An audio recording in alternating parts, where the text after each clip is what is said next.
At NAB, talking Artlist and artificial intelligence with Josh Davies. This is MacVoices.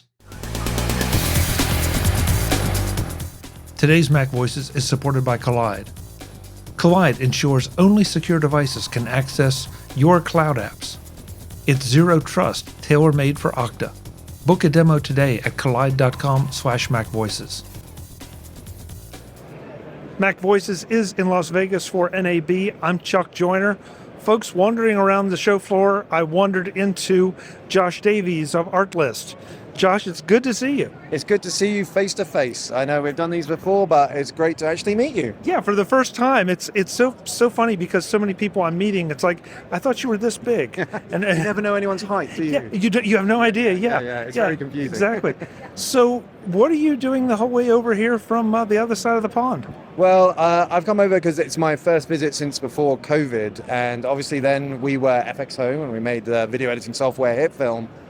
We've now become part of Artlist through the whole COVID period. We were bought by this amazing Israeli scale-up company. They're mainly in the stock space and the template space, and they do the best stuff out there. But we're now their software arm, so I'm out here seeing what people are doing.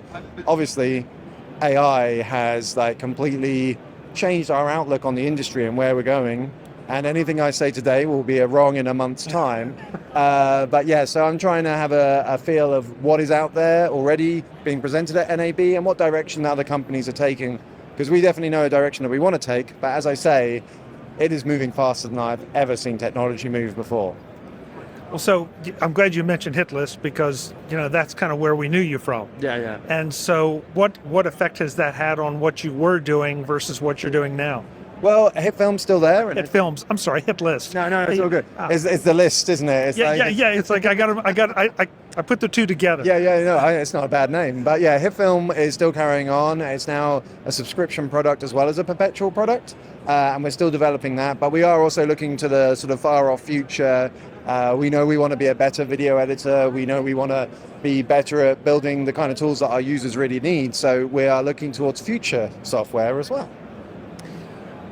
Okay, you referenced AI, and I have to ask, where do you see this going, and what have you seen that's exciting or terrifying or both, and where's it going to go? I have a lot of hope that the terrifying is more the scaremongering that we're now used to in the world. I do think, it will change industries, it will change the creative industry. I think we won't be the one that's changed the most. But I do believe that there's actually going to be huge opportunities. We're already seeing it. If you put AI tools in creatives' hands, they create the best stuff. It's not suddenly going to democratize it that everybody can make the best content. It's just another tool, and creatives and technology people are going to use that tool the best and just be able to produce stuff quicker and better than before. So again, that's what we're looking at with our tools. We're not trying to remove the creative workflow because in essence, that's what it makes a piece of work compelling and makes us watch it. But we are trying to bring those tools that allow people to make that work faster or see their vision come to life more quickly. So that's a very balanced view, and it's kind of refreshing to hear that because I seem to hear either the people that, oh my God, this is wonderful and I can do all this stuff, and then the other people are saying it's going to kill our industry, it's going to kill skill sets. You sound like you're right landing in the middle. I think it will kill certain skill sets, but those are the skill sets that probably are due for renewal. I mean, when we just went from film to digital, a lot of skill sets were killed, but the industry is bigger and stronger than ever. When we look at rotoscoping, does anybody really want to be doing rotoscoping? Or could those people be utilized better by assisting an AI in rotoscoping? Because it won't get it right all the time, and then you need those professionals that know how to use Mocha or know how to use other tools to get the shots that the AI just can't do. So I think what it does is that you elevate everything. The cream will rise to the top. Industries will change. We're all going to have to retrain a little bit in terms of getting the best out of AI, and that as a developer, probably more than anyone. We're going to have to learn to use the AI and utilize it, but I really do feel that it will be a tool to elevate what we do and allow us to get to what we want to get to more quickly, rather than that it's there to destroy everything. It's just our output will probably have to be 3 or 4 times what it is at the moment.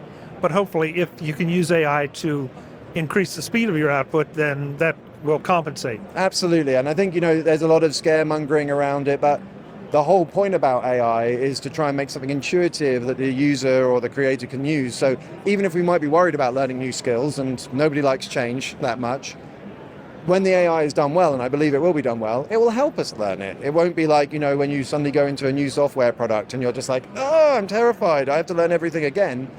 If it's done correctly, and all signs point to that's what's happening, it will be intuitive, it will help us get the most of it, and it will just help us be more productive. But, as I say, given a month's time, these views could change, because it's a wild ride at the moment, that's for sure.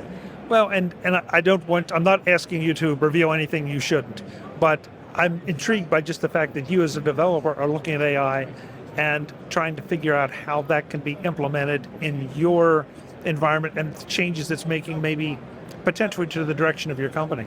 Absolutely. I mean, all the way from the actual being a developer, whereby we should be able to produce better quality software because the ability to test the software will be greater because the AI is going to help us with that. And we all want video editors that don't crash, all the way through to helping you get your selects out of all that footage that you've shot over, a 3-day period. And it's like, oh, what shots are definitely not blurry, where they said the right lines that are in the script, and all of those kind of things where that eye line was in the right place, and it actually helping you do those selects. Some people like that process. I, for one, do not like that process. It's actually probably the most awkward part of editing for me, all the way down to making sure that when you do an edit, you're not editing on a blink or something like that, because AI can detect what's happening, and then it can suggest, I can fix this, I can just move this by a frame, but nothing destructive. It's still allowing the creative to have the control of the process, not just you dump all your footage in and you press make this good, and a good thing comes out at the end. It's more like it assists you through those steps. And I've been here for a couple of days, I've sat through a bunch of sessions, talked to some people already this morning, and I'm just intrigued by, first of all, how much more I can do with the hardware, the technologies out there, but then the software too is evolving to improve the functionality of that hardware. So I just feel like, we're at the cusp of a big jump forward. I think so, yeah. I mean, like, just looking at what Apple has done with their latest laptops and equipment, we're looking at prototypes. It's not out yet, but utilizing that hardware, exporting a minute of footage going down from, let's say, 40 seconds down to 7 or 8 seconds, because the hardware is there. And it's all going to be this blurring of the line between what is done in the cloud and what is done locally, and utilizing all of the different platforms. But the way that we want to do it is to make it seamless to the user. So, whether you're streaming video content from Artlist down to your computer live, whether you put your footage in, it analyzes it and says, oh, look, you shot this in a summer day in California. I can suggest some music and some sound effects that would go with that. It's all of those kind of things, which, we all want the computer to be doing for us anyway. But it is amazing that we've now got to this tipping point of that the hardware, the cloud infrastructure and the technology are all about to make wonderful and amazing things possible with computers that none of us in our lifetimes have ever seen before. And I'm chuckling because I'm sitting here thinking, you have such a great perspective on it. How many years now have I listened to people complain about the voice assistants, and they want the computer from Star Trek?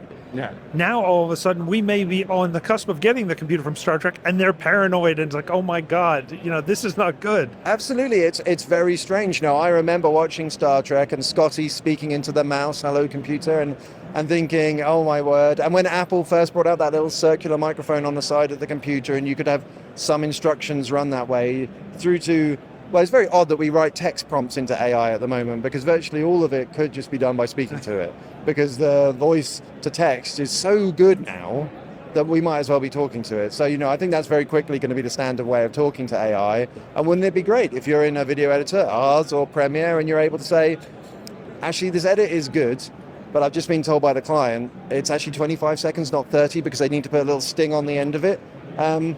Can you suggest some changes I can make? Because they really need it turned around in the next 2 hours, and the AI does a first stab for you, but as a non-destructive edit over what you're doing. So you can then go, no, this part of the messaging is important, but I like what you've done there. I mean, that's the assistant editor we want sitting beside us all the time, isn't it? Yeah. Again, it feels like we're living science fiction. It does. Yeah. And that's not a bad thing. No, I think, people fear progress. And I think, I've talked about this a few times, the Industrial Revolution, moving away from fossil fuels and everything, all of these big seismic changes, and this AI could be the biggest one that we've had, they do affect the generation that actually experiences them, sometimes adversely, people needing to retrain, industries disappearing. But the generation that comes after that has always benefited. We do not want our children working down in coal mines if we can avoid it. We do not want child labor if we have a better system. We might have a little bit of a pain process going through AI over, the next decade, but what we should come out the other side is better, healthier, and a better society from it. So, I'm very positive about it, super excited. Well, I feel the same way. I've heard some discussions that, maybe there's some concerns and maybe I should pay a little more attention to those concerns. But at the same time, maybe I'm just greedy. But I feel like if I learn to use these tools, what they can do for me, that's a really big deal. Absolutely. I do think there needs to be government oversight on it. And I think, there does need to be a real understanding of what people are building. And maybe some of that isn't there at the moment. But a lot of the commentary on AI is done by people that don't know anything about AI. And that includes me. We're all as observers or even people that are using the different things that are out there.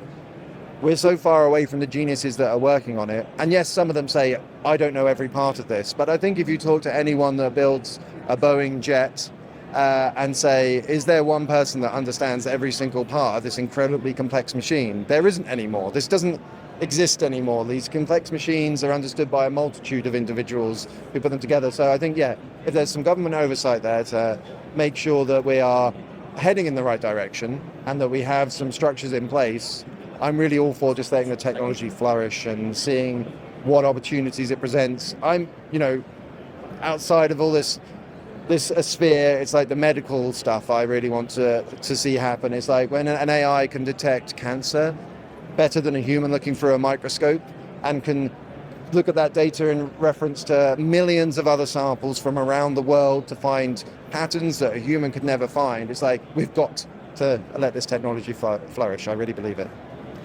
We got way off track from what your company is doing, but it's been a great discussion. Tell everyone what they should know about what your company is doing now, how it, and why they should be paying attention to what you're doing. Well, absolutely. I think Artlist as a company is always doing exciting stuff. The whole point of their library is it's curated content, so it's always good quality. And when it comes to their music, it's really second to none. They have an amazing music library, so if you're looking for that music to put on a video, go and check out Artlist. But as part of the subscription, you always get access to the video as well. And they have a really unique system of video content whereby it's sort of organized into stories. So if you were to go and you want to look for that police chase and that car following that other car, you're not just going to find one clip and then find a completely different clip with a different car in it. You're actually going to find a story where you could use multiple clips and edit them together so you can create something cohesive. So it's not just a placeholder, it's stuff you can actually use in your final production. And then they do templates and plugins as well for After Effects and Premiere and Final Cut. So they really, inside your subscription, you're getting an awful lot of good stuff, and there's more to come for sure. And that's when we do the next interview. Absolutely, yes. I look forward to it. We've got lots of work to do, and AI is making it both easier and harder at the same time. But we're really, really excited about what we've got coming up. And I think that an Artlist subscription, whether you're an Adobe user or whether you want just the full product, because you get HitFilm with your Artlist subscription, it's kind of everything you need there as a creative. Josh, it's so good to meet you finally in person. Good to meet you as well. Thank you so much for the time. Thank you for taking the time. I know the show is busy, and I'll let you go and interview 1,000 other people. Well, I don't know about that. One last time, the website is? Yes, it's artlist.io. So that's artlist.io. Perfect. Josh, thank you so much. Great to see you. It's great to meet you. Folks, we'll have more from NAB in Las Vegas. I'm Chuck Joyner. This is MacVoices. Visit MacVoices.com for show notes and to connect with Chuck on social media. Get involved in our Facebook group or like our Facebook page, and get more out of your Apple tech with MacVoices Magazine, free on Flipboard and on the web. And if you find value in it all, consider supporting us through either our Patreon campaign at patreon.com/MacVoices or by making a one-time donation via the PayPal link on our front page and in the show notes of each episode. You will join these fine people who help bring you MacVoices.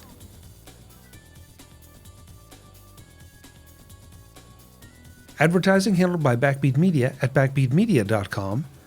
Bandwidth provided by CacheFly at cachefly.com.